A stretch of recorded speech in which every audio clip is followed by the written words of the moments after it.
অনেকগুলো রেস্টুরেন্ট ঘুরে দেখার পর আমাদের টেস্টের সাথে কোনোটাই না মেলার কারণে আমরা অবশেষে গিয়েছিলাম কান্ট্রি সাইড রুপটপ মিরপুরে।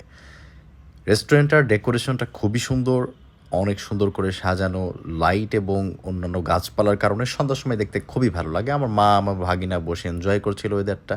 তাদের লাইভ কিচেনটা একদম সামনেই ছিল, ঢুকে আপনারা দেখতে পারবেন কীভাবে আপনাদের খাবারটা তৈরি করা হচ্ছে।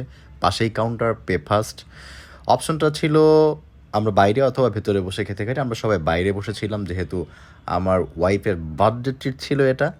সো আমাদের ফ্যামিলি মেম্বারের সবাই, আমার মা, শ্বশুর, শাশুড়ি, ভাগিনা, শালা, শালি সবাই এসেছিল। খাবারের ভেতরে আমরা মোটামুটি মেনুতে যা পেয়েছিলাম সবই অর্ডার করেছিলাম। 4টা বিরিয়ানি, ডাল তাড়কা, বাটার চিকেন, বিফ কাবাব, চিকেন কাবাব, চিকেন করাচি আর হরিয়ালি কাবাব, আমার নামটা একদম মনে নেই। সালাদ ছিল কয়েক রকমের, বিফ